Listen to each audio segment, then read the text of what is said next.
بسم الله الرحمن الرحيم إنما يريد الله ليذهب عنكم الرجس أهل البيت ويطهركم تطهيرا قال النبي صلى الله عليه وسلم الحسن والحسين سيدا شباب أهل الجنة أو كما قال عليه الصلاة والسلام قال الله تعالى في شان حبيبه إن الله وملائكته يصلون على النبي يا أيها الذين آمنوا صلوا عليه وسلموا تسليما درود شریف و اللهم صل على محمد وعلى آل محمد كما صليت على إبراهيم وعلى آل إبراهيم إنك حميد مجيد اللهم بارك على محمد وعلى آل محمد كما باركت على إبراهيم وعلى آل إبراهيم إنك حميد مجيد عزت مندو تاسو ته معلومه دا چې نن د محرم د میاشتې 11 ورځ ده پرون یوم عاشورا 10 ورځ وه نن 11 ورځ ده او په 10 محرم باندې یوم عاشورا په دې باندې حسین رضی الله تعالی عنه شهید شوی واقعه د کربلا چې وایي مشهوره ده هغه په دې 10 محرم په یوم عاشورا باندې واقع شوی و او پاغي کې د رسول الله صلی الله علیه وسلم د خاندان نه یوازې حسین نه دیر اتیو پوری کسان د رسول الله مبارک د خاندان اغه شهیدان شوی د رسول الله صلی الله علیه وسلم چې کم خاندان دی اغه ته اهل بیت وای اهل بیت د اهل بیت سره مین او محبت ساتل د ایمان نخا چې د اهل بیت سره د رسول الله صلی الله علیه وسلم د خاندان د خلق سره بزمون مین او محبتی او اهل بیت یو پاک مخلوق په مخ د زمکا قرآن کریم کې رب العالمین فرمای انما یرید الله لیذهب عنکم الرجس اهل البیت ویطهرکم تطهیرا نبی کریم صلی الله علیه وسلم وی رب العالمین اراده لري چې دا اهل بیت نه دا گندگی او پلیتی لرکی او دا پاک الله د اهل بیت د پاکی اعلان په قران کریم کې کړی دی ویطهرکم تطهیرا نو د اهل بیت سره به مینه ساتو احادیث مبارکو کې راځي دا علی رضی الله تعالی عنہ سره چې دا سړی مینه نه نو دا د منافقت نښه ده او چې دا حسین رضی الله تعالی عنہ سره بغض ساتي دام د منافقت نښه ده ټول اهل بیت سره به مینه او محبت ساتو او خصوصا د رسول الله مبارک نوسی حسن او حسین دا په امام الانبیاء باندې ډیر ګران ډیر مینه به ور سره ساتله او بیا د نبی کریم صلی الله علیه وسلم د وفات نه پس عمر فاروق رضی الله تعالی عنہ ابو بکر صدیق رضی الله تعالی عنہ دی به ور سره ډیر مینه ساتله ډیر محبت په ور سره کو علما وايي احادیث مبارکو کے راضی عمر فاروق رضی اللہ تعالی عنہ یورز د بیت المال سمال تقسیمو د چې بوي کلم د بیت المال مال تقسیمو نو چې کم صحابي به په جنگونو کې ډیر شرکت کړو هغه ته به پکې برخه ډیره ورکوله چې جنگونو کې به ډیر شریک شوی یو ورځ تقسیم وکړو نو د خپل بچی عبد الله ابن عمر هغه ته برخه لږ ورکړله او حسن او حسین رضی الله عنهما هغې دواړو ته برخه ډیره ورکړله نو بچی ورته وی ابن عمر وی زه خو د رسول الله صلی الله علیه وسلم سره جنگونو کې شریک شویم او هغې وخت کې خو حسن او حسین ډیر واړه وله جنگونو کې نو شریک شوي نو زه خو ډیرو جنگونو کې شریک شویم مطلب دا مال د دوی نه برخه ډیره پکار قربان عمر فاروق رضی الله تعالی عنہ ورته ډیر عجیبه جواب ورکړو وی هل ابوک مثل ابیهما ته د دین برخه ډیره غواړي وی هل ابوک مثل ابیهما ستا پلار د هغوی د پلار په شان دی چې ته د هغې نه برخه ډیره غواړي ستا پلار د هغوی د پلار په شانتې دی ستا پلار عمر دی لکه زیموي او د هغې پلار علي رضی الله تعالی عنه دی هغه د امام الانبیا زوم و د امام الانبیا لور پې واده وه نو زه خو یې زوم نه یم نو ستاسو پلار د هغه د پلار په شان دی چې تاسو د هغه هم برخه غواړئ بیا ورته وایي هل امک مثل امهما ستاسو مور د هغې د مور په شان ده چې تاسو د هغې سره په برخه کې سیالي کوئ د هغې مور خو فاطمه رضی الله تعالی عنها دا خو د فاطمې بچی دي نو ستاسو مور د هغې د مور په شان ده چې تاسو د هغې سره برخه غواړئ د هغې په شانتې بیا یې ورته وی ستاسو نیکه د هغې د نیکه په شان دی ستا نیکه د هغې د نیکه په شان دی مطلب د هغې نیکه د مور د طرف اخو نبی کریم صلی الله علیه دا د امام الانبیان وصي دي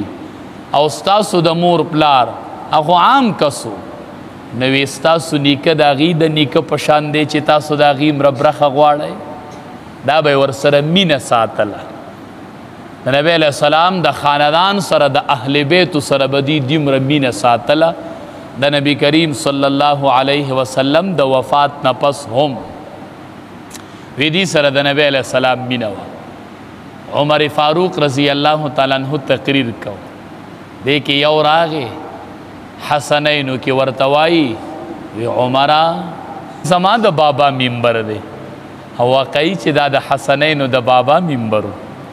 دا منبر په چا ښکلی و د دې منبر زینت و زینت او دا منبر به پې ښکلی ښکارېدو هغه زینت خو بیا لاړ د دنیا نه چې معاذ رضی الله تعالی عنہ یمن ته لیږه نو معاذ ته وی معاذه چې راشي که نه د معاذ د یمن نه نو منبر به یي خو دا ښایست پی نه زینت د منبر به ګورې نه مطلب دا زه به وفات یم دا د چا منبر و دا به په چا ښایسته ښکارېدو په دې به یو حسین انسان ناس عمر فاروق رضی الله تعالی عنہ راکوش ورته وی دا خبره تا ته چا کړې ده چې عمر رضی الله تعالی عنہ ته داسې ووایه وی چا راته هم نه ده کړې دا مې خپله خبره ده وی صحیح ده چې ته پې نه خوشحاله او ستا اجازت نه کوم په دې منبر تقریر بیا ورته وی زی به کوه پې تقریر هغه بیا وختو تقریر شروع خلقو ته وی دا راکوز ولې شوم او دا وختلم ولې وی ځکه راکوز شومه چې دا د چا د بابا منبر و هغه وی راکوز شته نو راکوز شومه او اوس بیا وخېجه نو هغه چا راته ووی چې د چا د بابا منبر و نو بیا وختم نو په امام الانبیا ډیر ګرانو ډیر زیات پې ګرانو ډیر زیات نبی کریم صلی الله علیه وسلم ډیر خپه و یو ورځ صحابي وی ولې خپه وی یو پرشته را کراراله په اول ځل ما ته چرته مخکې نه وراغلی او ما ته وی چې دا انوسې به دې شهید کیږي دا حسین به شهید کیږي او زه به تاله د هغې ځمکې خاورم راوړم چې په کومه ځمکه به دی شهید کیږي هغې د هغې ځمکې خاوره یې راوړله سور رنګ یې سره خاوره وه وی چې په دې به دې د انوسې شهید کیږي دا به شهید کیږي د ظالمانو د لاسه دی به ډېر شهادت په سکی ځکه خپه یم نن راته فرشتې دا خبر راوړی او امام الانبیا به خپه نه و په منبر ناستې د جمعې په ورځ په منبر ناستې امام الانبیا خطبه وی دا څومره یو نازک ټیم تاسو خیال نه تاسو د علماو سره ښه خبرې ادا کوئ خو چې کله په منبر کینی نه بیا د چا جرأت نه چې د عالم سره بیا خبرې وکړي یا ته دی په منبر ناست دی دی په خطبه او په تقریر کې مصروف دی امام الانبیا په خطبه باندې او په منبر باندې و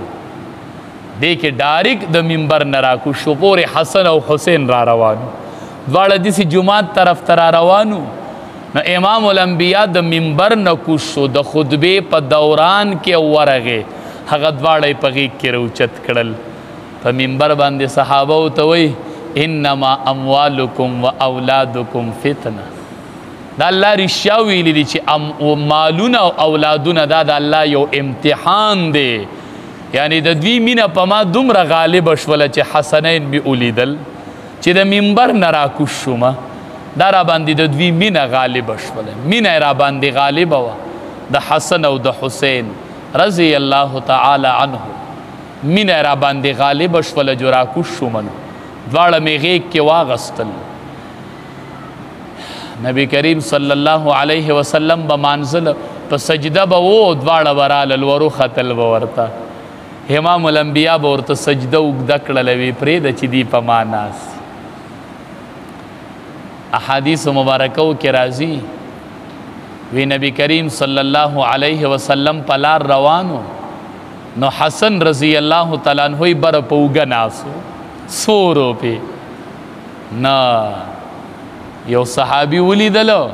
نو د لرې نه ورته وایي نعم المرکب رکبت یا غلام ای الکا نن دې ډېره ښکلې سورلي مونتې ده مرکب په عربی کې سورلی ته وایي نو حسن خو د نبی علیه السلام د پاسه ناسو نو نبی علیه السلام یې لکه سورلي وه نو صحابي ورته وایي نعم المرکب رکبت یا غلام اے الکا اے حسنا نن په ډېره ښکلې سورلی ناسې د پاسه ډېره ښکلی مرکب دې مونتې دی خلق په اوښ باندې سورلي کوي خلق په اس باندې سورلي کوي د پاسه پې ناسي نعم المرکب رکبت یا غلام اے الکا ډېره ښکلې سورلي دي نن دې ډېر ښکلی مرکب مونتې دی ډېر ښکلی سورلي دی نه ده مونتې چې په امام الانبیا باندې ناسي او په هغه سورلي کوي نبی علیہ السلام ورته څه فرمایي قربان د امام الانبیا نشم نبی کریم صلی الله علیه وسلم ورته وایي نعم الراکب هو ټیک ته چې سورلیم ښکلی ده خو نعم الراکب هو دا سور پې ځان له ډېر ښکلی دی دا سور چې دی نو ولې دا څوک دی دا خو ځان له حسن دی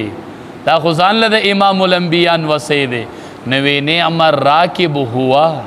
وی ډېر ښه دی راکب هم ډېر ښکلی دی ټیک ده چې ته وایي مرکب یې ښکلی دی چې امام الانبیا دی خو زه وامه چې دا سور چې پې دی نه خو ځان له حسن دی نه خو ځان له ډېر ښکلی دی چې کله حسن پیدا شو رضی الله تعالی عنه نبی علیہ السلام علی رضی الله تعالی عنہ ته وایي نوم ورلږدمه وی د ده نوم به حسني ښه علی رضی الله تعالی عنہ ولا غالبا نوم یخ او حرب حرب په عربی کې جنگ ته وی وی دا نوم خو دې ښه نه دی وی د ده نوم به یي حسن حسن معنا ښایسته چې دا بل پسې پیدا شو نو ورته وی علی د دویم نوم به یي حسین وی ټیک ده د الله حبیبه وی دا دوه نومونه ورله ما کېښودلو چې د کمې نه الله مخلوق پیدا کړی نو دا دوه نومونه یې پریښي وو زما دوو نوسو ته نو دا به د دې دواړو نومونه حسن او حسین دا بچو لک دی دا ډېر ښکلي نومونه دي حسن نوم ږده حسین نوم ږده ځکه دا امام الانبیا نبی کریم صلی الله علیه وسلم خپلو نوسو له ایښي وو حسن او حسین رضی الله تعالی عنهلی دا دواړه نومونه امام الانبیا نبی کریم صلی الله علیه وسلم ایښي حدیث مبارک کې راځي رسول الله صلی الله علیه وسلم دا دواړه راونیول فیشمهما ویضمهما امام الانبیاء راونیول دواړه ځان سره دې سه ټچ کړلې دسی پیوسه کړل او بیا فیشمهما امام الانبیاء به دسی بویولی دسی به بویول ځان پورې به نیول او خولول به بویول به خولول به او ځان سره به پیوس کول دسی را جختول به په ځان پورې کله ناکله به ورته وی شابه دواړه را منډې کوي چې کم یو مال ډومبې راغی وی هغه له به دا انعام ورکوم وی را منډه کوي نو را منډې به یې کړې یو به را مخې ته راغی بل به را مخې ته راغی د بچو سره مینه کوئ نوسو سره خپلو بچو سره دې سره مینه کوئ مینه یو صحابي راغی نبی علیہ السلام ته فرمایي وی زما ډیر بچی دی غالبا 10 بچی مې دي خو ما پکې لا یو ښکول کړی نه دی د اوسه پورې نو لکه لا ښکول کړی مې نه دی دا اوس هم بعضې خلک دسي دا بچی نه ښکولي بس دا ځان له یو غیرت ګڼي نو دا ورته یو غیرت به دې کې نه دی چې بچی مه ښکولوه اوس په پته ولګي چې امام الانبیاء ورته ووي چې ښه دي کړي چې بچي دې نه دي ښکول کړي نبی علیہ السلام ورته وایي چې الله ستا دړه نه رحم ایستلی دی نو زه یې پکې څنګه ور واچو دا خو الله ستا دړه نه رحم ایستلی دی چې ته بچي نه ښکولی بچي ښکولوه ماشومان ځان ته نږدې کوه ښکولوئ شا به یې څوک په ړومبی را منډې کوي ما ته به څوک ړومبی راورځي شا به یې را منډې کوي نو را منډې به یې کړې د دې طرفه به یو را روانو د هغې طرفه به بل را روانو عجیبه خبره ده د علما وایي احادیثو کې راځي د دې نامه نه په بره واله د سره پورې دا وجود د نبی علیہ السلام د حسن په شانتې و او د نامه نه واله د خپو پورې دا د حسین په شانتې علما وایي چې په ټولو صحابه کرامو کې حسن او حسین رضی الله عنهما دا د امام الانبیاء په شان و په شکل کې نور څوک نو یو د نامه نه په بره بل د نامه نه په کته عجیبه خبره وه دا حسن رضی الله تعالی عنہ نو د نامه نه په بره د سره پورې د نبی علیہ السلام په شانتې او د نامه نه په کته د علي په شانتې رضی الله تعالی او حسین د نامه نه په کته د خپو پورې د امام الانبیاء په شانتې او د نوم نه واله د سره پورې د خپل پلار علي رضی الله تعالی عنہ په شانتې د نبی علیہ السلام سره ډیر مشابه په شکل صورت کې د امام الانبیاء مشابه داغه سره به شکل برابرېدو د نبی کریم صلی الله علیه وسلم سره او نبی کریم صلی الله علیه وسلم او فرمایل وی الحسن والحسین سیدا شباب اهل الجنه اے صحابه ووره حسن او حسین دا بدواړه په جنت کې د نوجوانانو سرداران دا بدواړه په جنت کې د نوجوانانو سرداران نو ستا ذهن کې به سوال راځي چې نبی علیہ السلام خو ویلي چې ابوبکر صدیق او عمر فاروق سیدا کهول اهل الجنه دا به په جنت کې سرداران نو دلته نبی علیہ السلام وی سیدا شباب اهل الجنه په جنت کې به د ځوانانو سرداران نو ته به وایي چې په جنت کې خو به ټول خلق ځوانان د دې حدیث مطلب دا دی علما وایي چې کم الکان په دنیا کې په نوجوانی کې وفات شوي د هغې سرداران به حسن او حسین او د نورو چې کم په پوخ عمر کې وفات شوي د هغې سرداران به ابوبکر صدیق او عمر فاروق یو جواب علما دا کی یو توجیه علما دا کی چې جنت کې به وي سرداران ډیر شي وي نو حسن او حسین بم وي او عمر او ابوبکر بم وي رضی الله عنهم دا ټول به یي څه خاص خبره نه ده دا ټول به سرداری کوي په جنت کې الله زمونږ سرداری نصیب کی نبی کریم صلی الله علیه وسلم فرمایل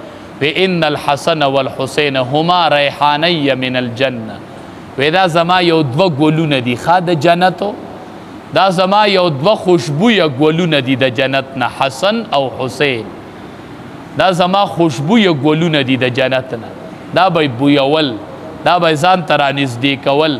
دا زما د جنت ته خوشبویه ګلونه دي ډېره مینه به ورسره رسول الله صلی الله علیه وسلم لرله دا د امام الانبیاء نبی کریم صلی الله علیه وسلم زمانه کې واړه کچ کچو بیا وروستو د عثمان رضی الله تعالی عنہ په دور کې په جنگونو کې شریک شو او صحابو کې دومره د انصاف معامله وه چې یو ورځ قیدیان شول کنه قیدیان په جنگ کې قیدیان راوستل په هغې کې د بادشاه لور رالله په قیدیانو کې نو دا حدیث دی ښه چې اگر که کافری خو چې د لوی منصبت خاوني نو د هغه د مرتبې به خیال ساتي هغه د سردار لور وه هغې سره به داسې معامله نه کوي څنګه چې د عامو سره بیا کوي دا حدیث دی انزل الناس منازلهم سړي له به خپله مرتبه ورکوي د سردار او د عام سړي لور ته به په یو نظر خو نه ګوري نو صحابي وایي یاره د ده نکاح د چا سره پکار ده پکار ده چې د خپل زوی سره یې وله نکاح کړی وی دا صحابي خلیفه دی وی نه وی دا د سردار لور ده نو دی له د سردار زوی پکار دی نو نکاح یې ورله د حضرت حسین رضی الله تعالی عنه سره وته وی دا زمونږ د سردار بچی و که نه ادام د سردار لور ده نو وی د سردار لور به د سردار نوسي ته په نکاح